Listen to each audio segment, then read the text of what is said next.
The red lights flashed across the bridge of the UES Defiance. Lieutenant Hana Kim gripped her console as the ship shook under enemy fire.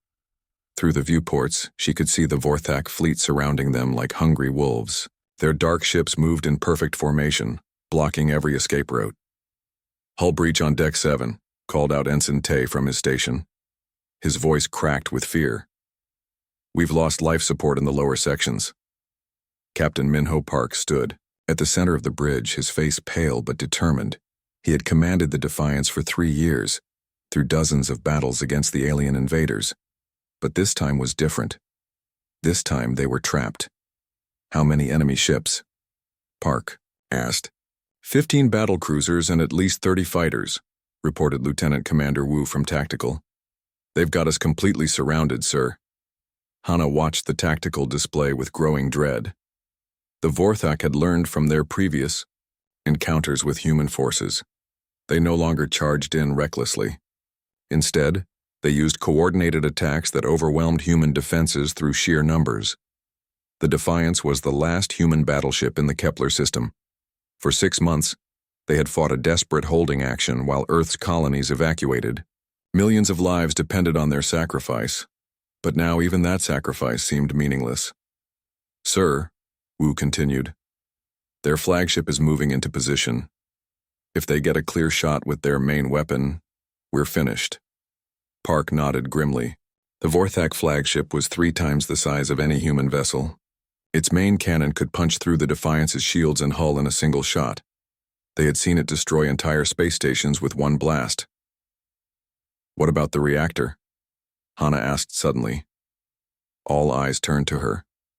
"If we overload the main reactor, the explosion would be big enough to take their flagship with us."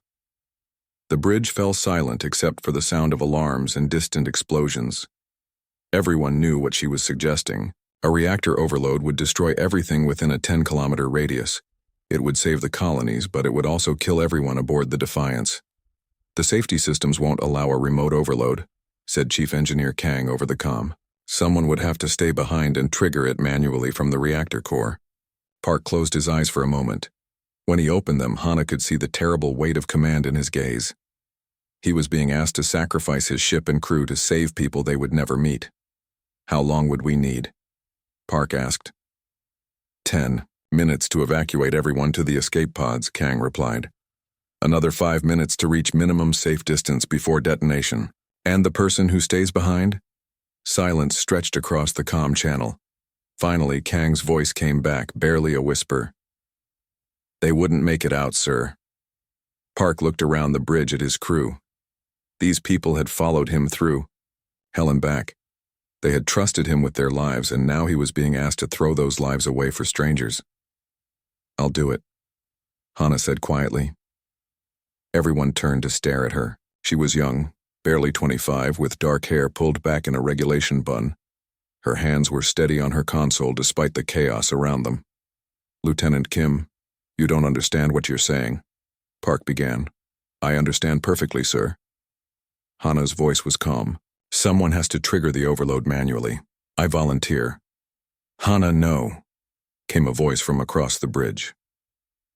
It was her younger brother June, who served as a communications officer. "There has to be another way." She looked at him with sad eyes. June was only 22, fresh out of the academy. He had followed her into space because he wanted to make a difference. Now she was about to leave him behind. "There is no other way," she said gently. "You know that." Another explosion rocked the ship. Through the viewports, they could see Vorthak fighters strafing the hull. The enemy was closing in for the kill. "Sir, we need to decide now," Wu reported. "Their flagship is charging its main weapon." Park looked at Hana for a long moment. She met his gaze without flinching. In her eyes, he saw the same determination that had carried humanity through 3 years of desperate war. It was the look of someone who had already made peace with their fate. "Very well," Park said finally. "All hands abandon ship. This is not a drill. Report to escape pod stations immediately." The bridge erupted into controlled chaos as crew members secured their stations and prepared to evacuate. Hana remained at her post watching the enemy fleet on her screen. The Vorthak flagship was moving closer, its massive bulk blocking out the stars. "Hana," June said, appearing at her side. "Please come with us. Someone else can stay behind." She turned to face her brother. His eyes were bright with unshed tears. They had lost their parents in the first Vorthak attack on Earth. She was all the family he had left. "Take care of yourself," she said, pulling him into a brief embrace. "Live a good life. Find someone to love. Have children, and tell them about their aunt who fought for humanity's future." "I can't leave you here," he whispered. "You have to." She pushed him gently toward the exit. "Go. That's an order from your superior officer." June hesitated for another moment, then saluted sharply. "It's been an honor serving with you, Lieutenant." "The honor was mine," she replied, returning the salute. One by one, the bridge crew evacuated. Park was the last to leave, stopping at Hana's station. "Lieutenant Kim," he said formally, "I'm giving you a field promotion to commander. You'll be in command of this vessel until the end." "Thank you, sir." "It's been a privilege." Park nodded and headed for the exit. At the doorway, he turned back. "For what it's worth, Commander, I think you're the bravest person I've ever known." "I'm just doing my job, sir." "No," Park said quietly. "You're doing much more than that." Then he was gone, and Hana was alone on the bridge of the dying ship. She watched her crew's escape pods launch into space, small lights racing away from the battle. On her screen, she could see the Vorthak flagship growing larger as it approached. Hana took a deep breath and headed for the reactor core. She had 15 minutes to save humanity's future. It would have to be enough. Hana Kim woke up in darkness. Her body felt wrong, like it belonged to someone else. Sharp pain shot through her ribs with each breath. Her left arm hung useless at her side, clearly broken. Blood trickled down her face from a cut on her forehead. She tried to remember what had happened. The reactor core, the explosion. She should be dead. The blast should have vaporized her along with the ship. Yet somehow she was alive, floating in the wreckage of what used to be the UES Defiance emergency. Lights flickered weakly in the twisted corridor around her. The air was thin but breathable, thanks to emergency life support systems that somehow still functioned. Chunks of metal and debris drifted past her in the zero gravity. "Hello?" she called out. Her voice echoed strangely in the damaged section. "Is anyone there?" Only silence answered her. She was alone in the ruins of her ship, drifting through space with no way to call for help. Her comm unit was dead, crushed in the explosion. The escape pods were long gone. Even if they had survived the blast, they would be days away by now. Hana pulled herself along the broken corridors using her good arm. The ship had been torn apart by the explosion, but some sections remained intact. She needed to find the bridge, or engineering, to see if any long-range communications were working. As she moved through the wreckage, something felt wrong. The darkness seemed too deep, too complete. The emergency lights cast strange shadows that moved when they should have been still. Sometimes she heard sounds that made no sense, whispers in languages she did not recognize, footsteps in empty corridors. Just the ship settling, she told herself. Metal contracting, nothing more. But deep down she knew that was not true. After hours of searching, Hana found her way to what remained of the bridge. Most of the consoles were destroyed, but one terminal still glowed with weak power. She pulled herself over to it and tried to access the ship's sensors. What she saw made her heart sink. The Defiance was drifting in an unknown region of space, surrounded by a thick nebula that blocked all communications. Worse, they were moving deeper into the cloud of cosmic gas and dust. Something was pulling them inward. "Where are we?" she whispered. The star charts showed nothing. This nebula did not appear on any human maps. It was as if the explosion had thrown them into a completely unknown part of the galaxy. She was lost, alone, and dying slowly as the ship's life support systems failed one by one. Days passed. Hana rationed the emergency food supplies and tried to repair what she could. But she was no engineer, and most of the damage was beyond her ability to fix. The air was getting thinner. The temperature was dropping. Soon the cold and lack of oxygen would finish what the explosion had started. It was on the fourth day that she first saw them. Hana was resting in the medical bay, trying to treat her broken arm with the remaining supplies when she noticed movement in the shadows. At first she thought it was just debris floating past the viewport. Then she realized the shapes were moving with purpose, gliding through the nebula toward her ship. They were not ships. They were not anything she could identify. The creatures were made of what looked like living shadow, with forms that seemed to shift and change as she watched. They moved through space without any visible means of propulsion, flowing like water through the cosmic dust. "What are you?" she breathed. As if responding to her voice, one of the beings pressed against the hull of her ship. The metal groaned under some invisible pressure. Then, impossibly, the creature began to seep through the solid wall like smoke, passing through a screen. Hana tried to run, but there was nowhere to go. The being filled the medical bay with its presence, and suddenly, she could hear its voice inside her head. It spoke without words, communicating directly with her thoughts. "Small one, broken one. Why do you burn so brightly in the void?" "I don't understand," Hana said aloud. "Your kind rarely ventures into our domain. Fewer still arrive with such fire in their spirit. You fought. You sacrificed. You chose death to save others. This interests us." More of the shadow beings flowed into the ship.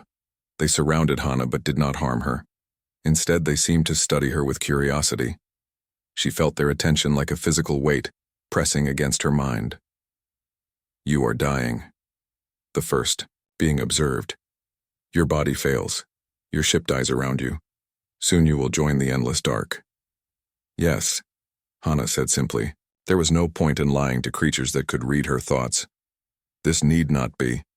We have existed since before your star was born.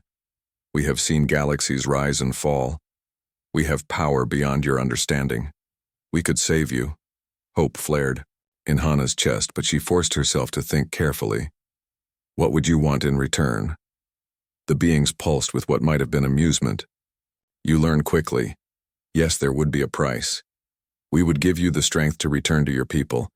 We would grant you knowledge of warfare that your species has never imagined. You would become more than human. What's the catch?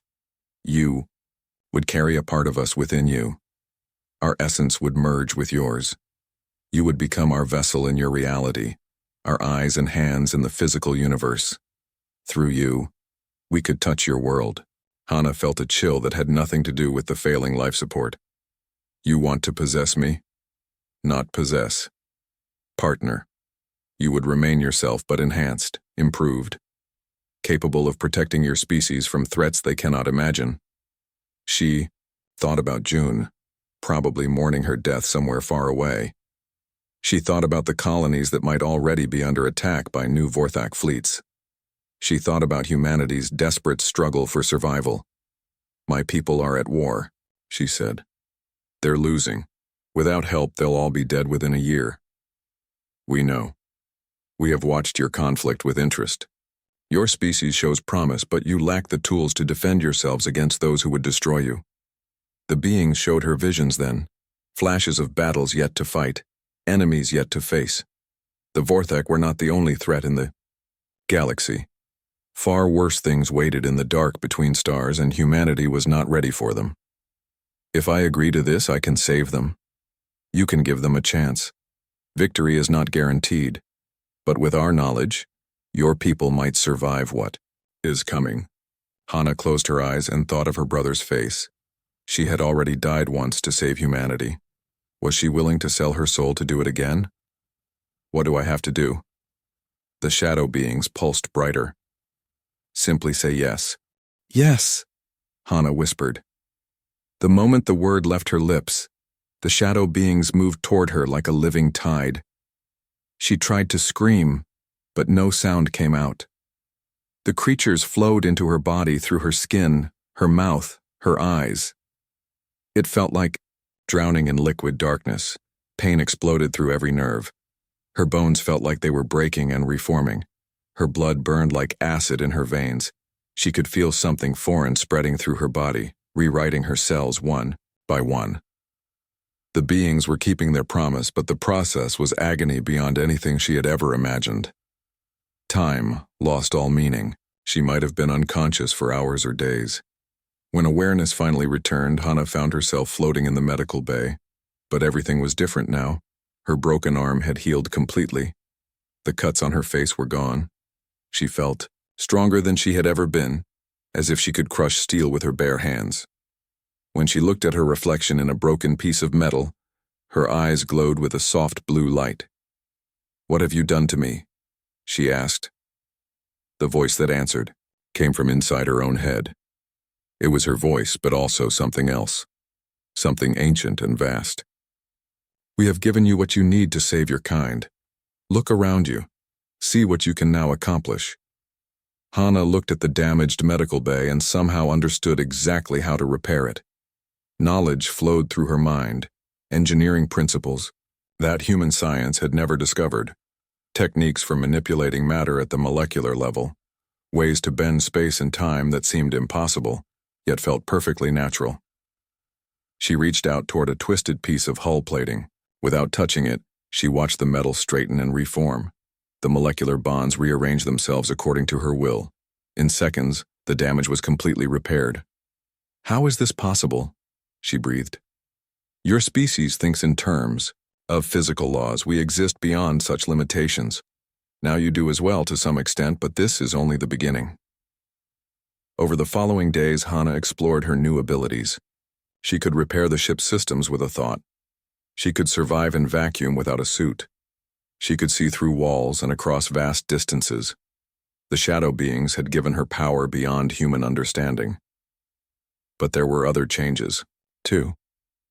Sometimes she would lose track of time, finding herself in different parts of the ship with no memory of how she got there. She could hear voices whispering in alien languages. Her reflection sometimes showed shadows moving beneath her skin. "Am I still human?" she asked one day.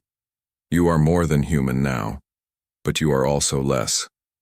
The price of power is always transformation. You cannot gain without losing something in return." The ship was almost fully repaired now, but it no longer looked like the UES Defiance. The hull had taken on organic curves. The corridors had grown wider and taller. Strange symbols had appeared on the walls, glowing with the same blue light as her eyes. It was as if the vessel itself was becoming something new. "Where are we going?" Hana asked as she felt the ship begin to move. "Back to your people. But first you must learn to use your gifts. War is coming and you will need to be ready." The beings taught her things that no human had ever known. They showed her how to read the patterns of battle before they happened. They revealed the weaknesses of alien species that humanity had never encountered. They gave her knowledge of weapons that could destroy entire fleets with a single shot. But the lessons came with a cost. Each day she felt a little less like herself. The boundary between Hana Kim and the ancient entities inside her was growing thinner. Sometimes she would speak in languages she had never learned. Sometimes she would know things she had never experienced. "You're changing me," she realized. "We are completing the transformation. You asked for the power to save your people. This is what that power requires. But what if I lose myself completely? Then you will become something greater. Is that not worth the sacrifice?" Hana thought about her brother, about Captain Park, about all the people she had sworn to protect. She had already died once for them. If losing herself was the price of saving humanity, was that not a bargain worth making? "Teach me," she said. The lessons continued. The beings showed her visions of future battles, of enemies that humanity had not yet encountered. They revealed the location of Vorthak fleets that were preparing to attack Earth's remaining colonies. They gave her the tactical knowledge to destroy armies with surgical precision, but they also showed her darker things. She saw civilizations that had made similar bargains and been consumed by forces they could not control. She saw worlds where the cure had become worse than the disease, where salvation had turned into damnation. "Will that happen to humanity?" she asked. "Perhaps. The future is not fixed. Much depends on choices yet to be made." "My choices?" "Among others. You will return to your people as their savior. But what you save them from, and what you save them for, are not the same thing. The ship finally emerged from the nebula after weeks of travel. Hana could see familiar stars in the distance, though they seemed different now. Everything seemed different through her transformed eyes. She could see the flow of energy between star systems, the invisible currents that connected all things. I can feel them, she said. My people, they're still fighting, still dying. Yes, the war continues. Your sacrifice bought them time, but time is running out. The Vorthak are preparing their final assault. Without intervention, humanity will fall within months. Hana felt anger building inside her, but it was not entirely her own emotion. The beings within her were responding to the threat against their chosen vessel's species. Their rage was cold and vast, like the fury of dying stars. Then we stopped them, she said. Yes, but remember, child of Earth, victory always comes with a price. Make sure you are prepared to pay it. The ship accelerated toward the war zone, its transformed hull cutting through space like a knife through silk. Hana stood on the bridge, watching the stars grow closer. She could feel her human memories fading, replaced by alien knowledge and cosmic awareness. Part of her mourned what she was losing. But a larger part, the part that was no longer entirely human, felt only anticipation. The galaxy was about to learn what happened when humanity's enemies pushed too far. Behind her, shadows moved in the corridors of her ship. The beings that had transformed her were pleased with their work. Through her, they would finally have access to the physical universe. Through her, they could begin their own plans for the future. Hana Kim was coming home. But the thing that wore her face was something else entirely. The war was about to change in ways no one could imagine. The Battle of New Sol was supposed to be humanity's last stand. Admiral Minho Park watched from the bridge of the UES horizon as Vorthak ships poured through the jump gate like a swarm of angry insects. His fleet was outnumbered 3-1, and they were protecting the evacuation of 2 million civilians. Sir, we're picking up something on long-range sensors, reported Commander Yuki. Unknown vessel approaching from the outer system. Park barely glanced at the tactical display. They had bigger problems than mystery ships. The Vorthak flagship was moving into position, its massive weapon charging for another devastating blast. They had already lost 6 destroyers to that monster. Ignore it for now, Park ordered. Focus all fire on their lead ships. We need to buy more time for the evacuation. The unknown vessel appeared on the main screen moments later, and Park felt his blood turn to ice. It looked like a ship from nightmares, all twisted metal and organic curves, glowing with an eerie blue light. It moved through space in ways that seemed to violate physics, sliding between dimensions like a ghost. What the hell is that thing? Whispered Lieutenant Commander Wu. Before anyone could answer, the mystery ship opened fire. Beams of pure darkness lanced out toward the Vorthak fleet. Where they struck, enemy vessels simply ceased to exist. Not destroyed or damaged, they vanished completely, as if they had never been there at all. Impossible, Park breathed. The communications officer suddenly straightened. Sir, we're receiving a transmission from the unknown vessel. Audio only. Put it through. Static filled the bridge for a moment. Then a voice came through the speakers, and Park felt his heart stop. It was a voice he had thought he would never hear again.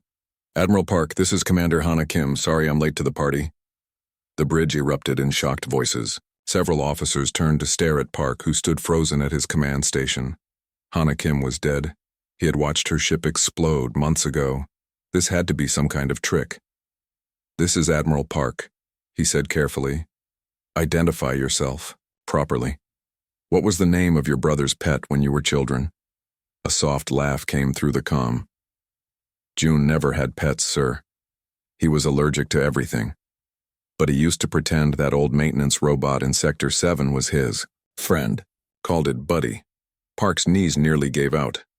Only Hana would know something that specific, but how was she alive? And what was she flying? Hana, where have you been? How did you survive? Long story, sir. Maybe we can catch up after we deal with the ugly visitors. On the tactical display, the nightmare ship continued its assault on the Vorthak fleet. Enemy vessels fled in every direction, but they could not escape the dark beams that reached across impossible distances. In less than 10 minutes, half the invasion force had been eliminated. "Orders, sir?" asked Commander Yuki. Park stared at the display, trying to process what he was seeing. The ship that claimed to carry Hana Kim was single-handedly turning the tide of battle. But something felt wrong about the whole situation. The weapons it was using were unlike anything in human technology, and that voice on the comm, it sounded like Hana, but there was something else underneath it. "All ships maintain defensive positions," Park ordered. "Do not approach the unknown vessel until we know more." The Vorthak flagship, desperate to salvage the battle, fired its main weapon at the mystery ship. The beam that could destroy entire space stations struck the twisted hull dead center. The light was so bright that automatic filters kicked in on every human ship. When the glare faded, the nightmare vessel was completely undamaged. In fact, it seemed to be absorbing the energy from the attack, growing brighter and more terrible to look at. "That's not possible," whispered the tactical officer. The ship responded by firing a single beam at the Vorthak flagship. The massive alien vessel folded in on itself like paper and vanished into a point of absolute darkness. For a moment, space itself seemed to bend around the spot where it had been. Then even that was gone. "My God," Park breathed. "What has she become?" The remaining Vorthak ships fled the system in panic. In less than an hour, humanity's greatest threat had been reduced to scattered survivors running for their lives. The Battle of New Seoul was over and they had won, but Park felt no joy in the victory. "Sir, the unknown vessel is requesting permission to dock," reported the communications officer. "Absolutely not," Park said immediately. "We maintain distance until I know what we're dealing with." Another laugh came through the speakers, but this time it sounded different. Colder. "Worried about me, Admiral? That's sweet, but I'm not the enemy here." "Then explain what happened to you." "Explain that." Ship. "Explain how you just destroyed half a fleet with weapons that shouldn't exist." Silence stretched across the comm channel. When Hana's voice returned, it carried harmonics that made several officers wince. "I made a deal, sir. I was dying in the wreckage of the Defiance, and something offered me a way to come back. A way to save humanity from enemies we can't fight alone." "What kind of deal?" "The kind that gets results. Look around you, Admiral. How many of your people are alive because of what I just did? How many colonies will survive because the Vorthak fleet is running scared?" Park looked at the tactical display, which showed evacuation ships safely jumping to hyperspace. Hana was right. Thousands of lives had been saved by her intervention. But the cost of that salvation was becoming clear. "Hana, that's not you talking. What's inside that ship with you?" The laugh that came back was definitely not human. "Nothing's inside with me, sir. It's inside me. And before you ask, no, I can't get rid of it. This is what I am now. This is what I chose to become." On the screen, the nightmare ship pulsed with dark energy. Park could see symbols crawling across its hull, alien writing that hurt to look at directly. Whatever Hana had become, she was no longer entirely human. "We need to talk," Park said. "Face to face." "I'd love to, Admiral, but I'm not sure that's safe for you. I'm not exactly the girl you remember. These days I have a tendency to give people nightmares just by being in the same room." As if to prove her point, several crew members on the bridge suddenly gasped and clutched their heads. Images flashed through their minds. Visions of vast entities moving in the darkness between stars, of civilizations consumed by their own attempts to gain power, of horrors that existed beyond human understanding. "Stop it," Park ordered. "Sorry. Still learning to control the side effects. This is why I usually work alone now." The ship began to move away from the fleet, heading toward the outer system. Park realized that Hana was leaving, and he might never get another chance to understand what had happened to her. "Where are you going?" he called. "To find more Vorthak fleets, to end this war once and for all." "The galaxy is a dangerous place, Admiral. Humanity needs protectors who can fight monsters with monsters. And what happens after the war is over?" Another pause. When Hana's voice returned, it was barely recognizable as human. "I guess we'll find out together. But fair warning, the things I've learned, the places I've been, the deals I've made, They come with consequences. Victory always has a price. The nightmare ship disappeared into hyperspace, leaving Park's fleet alone with their victory and their questions. As he watched the last Vorthak vessels flee the system, Park couldn't shake the feeling that they had won this battle, but might have lost something far more important. Hana Kim had returned from the dead as humanity's savior. But what she had brought back with her might be worse than any enemy they had ever faced. 6 months after the Battle of New Sol, the war was over. The Vorthak Empire, which had terrorized the galaxy for decades, lay in ruins. Their fleets were scattered, their worlds abandoned, their leadership dead or missing. Humanity had achieved the impossible, total victory against an enemy that had seemed unstoppable. Admiral Minho Park stood in his office aboard the UES Unity, staring at reports from across human space. Colony after colony had been liberated. Millions of refugees were returning to their homes.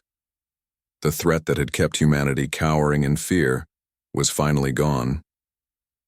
But Park felt no joy in reading these reports, because he knew the truth about their victory. He knew what had really won the war for them. "Sir?"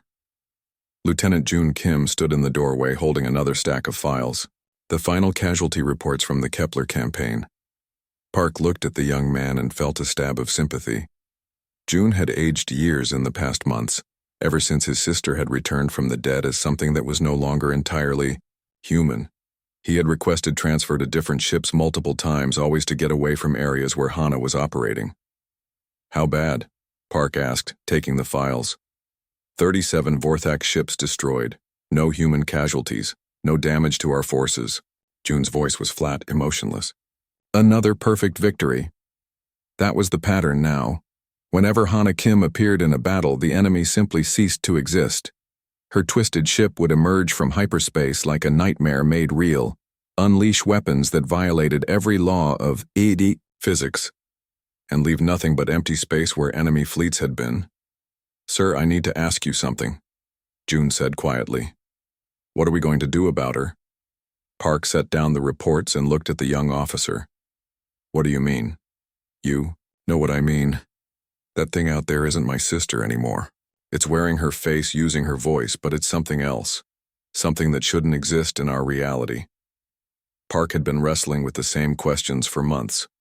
The reports from ships that had served alongside Hana were deeply disturbing.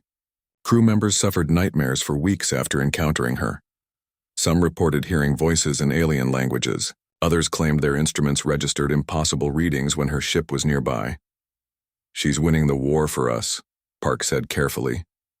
"At what cost?" June's voice cracked with emotion. "I've read the psychological profiles from her fleet. Half the officers are requesting transfers. The other half are starting to act different. They're having dreams about things that live in deep space. They're speaking in languages that don't exist." Park had read those reports too. More troubling were the technical analyses of ships that had fought alongside Hana. Their hulls were developing organic curves. Their weapons were firing with energies that human science couldn't explain. It was as if her influence was spreading, transforming everything around her. "And there's something else," June continued. "Intelligence reports strange sightings in sectors where she's been operating, ships that look like hers, entities moving through space without any visible means of propulsion. Whatever she brought back with her, it's not staying hidden anymore." Before Park could respond, alarms began blaring throughout the ship. The bridge crew's voices echoed over the comm system. "Admiral to the bridge immediately. Priority 1 emergency." Park and June rushed to the command center where they found the crew staring at the main display in shock. A massive fleet was approaching Earth, but these weren't Vorthak ships. They were the nightmare vessels that had begun appearing across human space, all twisted metal and organic curves, all glowing with that familiar blue light. "How many?" Park asked. "Over 200 ships," reported Commander Yuki. "They just appeared at the edge of the system. No hyperspace signatures, no warning. They were just suddenly there." Park felt his blood turn to ice. Whatever Hana had become, she was no longer operating alone. The entities she had made her bargain with were making their move. "Sir, we're receiving a transmission," the communications officer reported. "It's from the lead ship. Put it through." Hana's voice filled the bridge, but it was different now. The human tones were almost completely gone, replaced by something vast and cold and utterly alien. "Hello, Admiral. I hope you're pleased with how the war turned out." "Hana, what is this? What are all these ships?" "These are my allies, the beings that gave me the power to save humanity. They've decided it's time to collect payment for their services."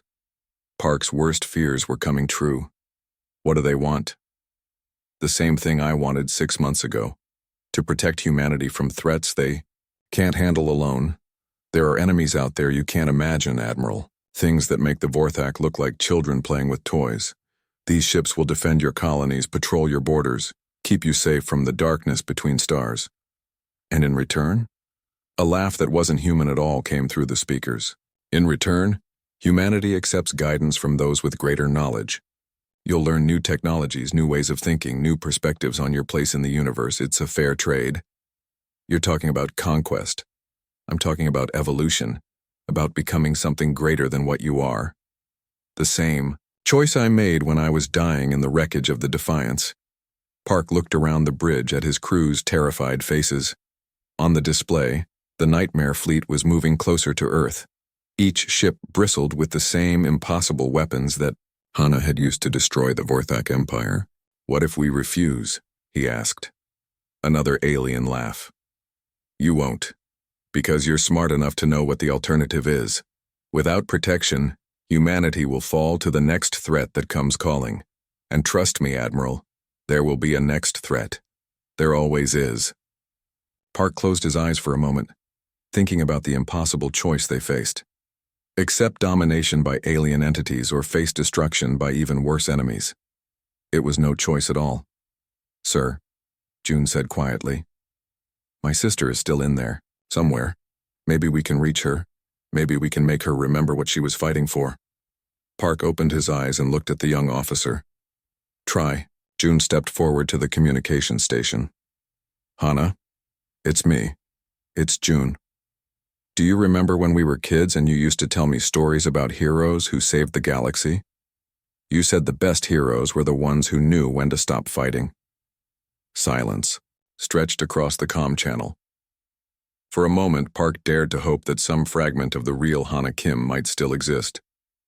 When her voice returned, it carried a note of sadness that sounded almost human. "I remember, little brother, but those were just stories.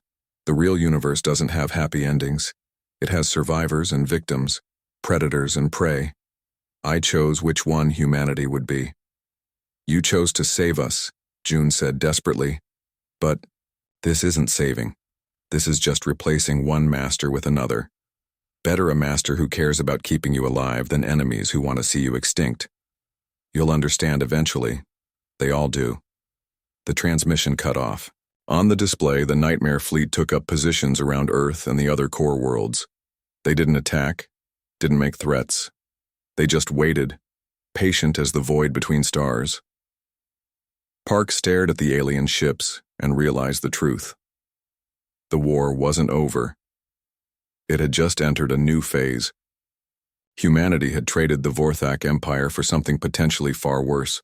Protectors who might decide their charges needed to be controlled for their own good. "Sir, what are your orders?" asked Commander Yuki. Park looked around the bridge one more time. His crew was waiting for him to make a decision that would shape humanity's future. Accept the bargain and risk losing their freedom, or reject it and face annihilation by unknown enemies. "Send a message to all colonies," he said, finally. "Tell them we're entering a new era of galactic peace. Tell them Earth's defenders are here to stay." He didn't mention that their defenders might be more dangerous than their enemies had ever been. Outside the viewports, the Nightmare ships hung in the darkness like sleeping predators, and somewhere among them, the thing that had once been Hana. Kim smiled with a face that no longer looked entirely human. The devil's bargain was complete. Humanity was safe. Whether they would remain human was another question entirely.